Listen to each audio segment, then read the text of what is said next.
try to be as brief as I can with a lot of content for this week. We're going to start off for the reading, page 42, Freeze Frames is the name of it.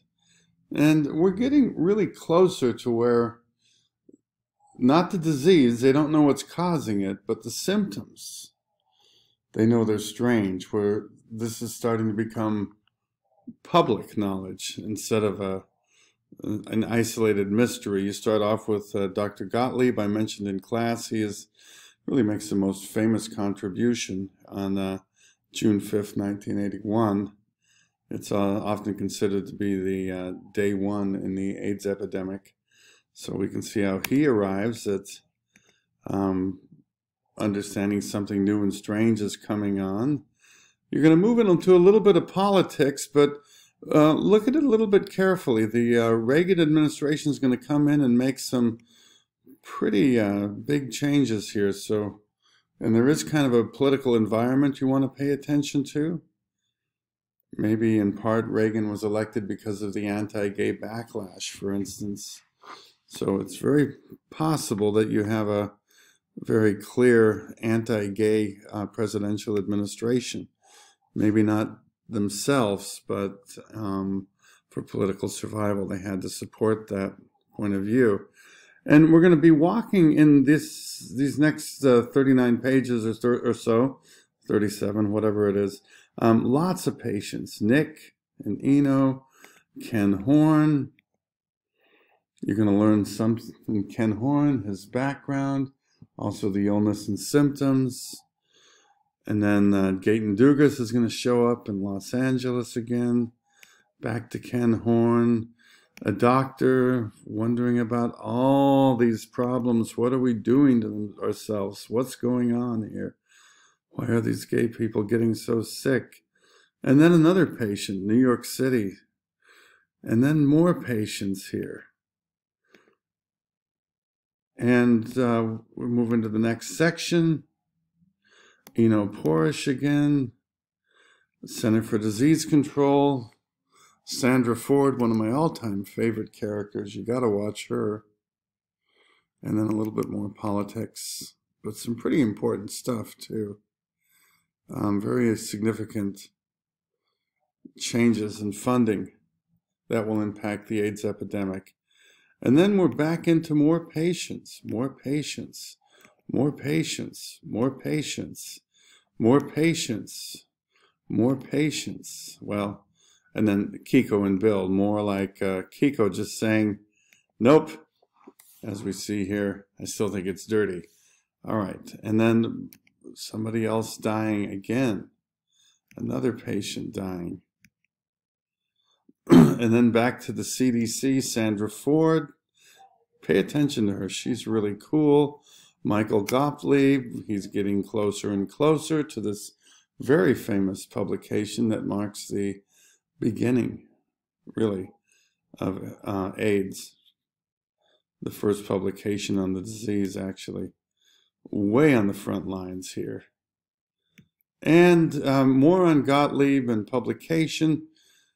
You might want to consider, too, you'll find many references to things that were waiting to be published in this section. So keep your eyes open for that. It's a really worthwhile thing to pay attention to. Back to Sandra Ford. She's getting more and more angry. A little bit of a quiet thing with the gay political activist Cleve Jones, but still a little bit of the AIDS thing. The person he's with is not feeling that well. And back to Marcus Conant, San Francisco doctor, one of the real first men on the frontier with this disease, really understood it. And he's making a connection with the New York doctors. So connections are being made. Friedman Kine, Conant, lots of good stuff. And then we're back into Ken Horn, Eno's ashes put into the ocean, and a little bit more Sandra Ford, fascinating stuff. And then finally they're getting that first publication put out, and people are starting to wake up. a little bit more. So it's really cool. It's just that it's really starting to rise to the surface here. Really starting to come in. And some of the doctors are going to guess pretty close what's going on. Some of them are worried. Some of them are hovering around about what might be causing all these people to get sick. Really a fascinating time. The report goes out.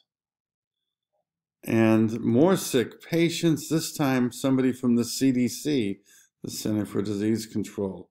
So now we have the federal disease investigators starting to follow the leads of everybody who's coming sick with this strange illness. They're going to get very, very busy soon. And there's a task force, the Kaposi's Sarcoma Opportunistic Infection Task Force. Nice clunky long name there. Somebody else getting sick in Paris. Don Francis is cool. You got to pay attention to him here. He's got his ear to the ground, and he hears that train coming before anybody else. He does a great job there, so pay attention to that. More about politics, not too much there. Another one of the people on the frontier, Paul Volberding, meeting his first patient. And more with Marcus Conant. People are starting to see patterns. They're preparing for it.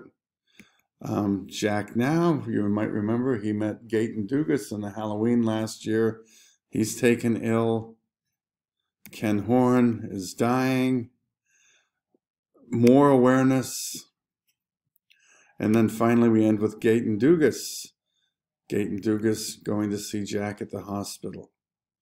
So it's starting to take shape. Gaten is connected with Jack. The illness is becoming much more of a, much more visible. And some of the people on the front lines are really making connections. Some of them are even guessing correctly what it is. So that's your reading. You're going to be preparing for your essay, which will come out in 2 weeks from today. We'll start writing paragraphs next week in class and over the weekend. Maybe we'll get a rough draft on the 10th and then the final draft on the 12th. 3 to 4 pages long, 3 to 4 body paragraphs plus an introduction and a conclusion.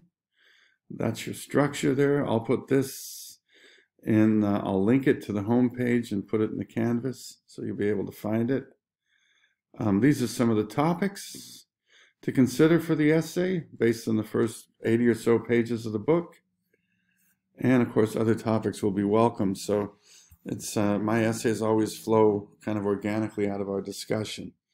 So these are some of the things we discussed, but I think we'll probably have some other good ideas too. So that's it for now.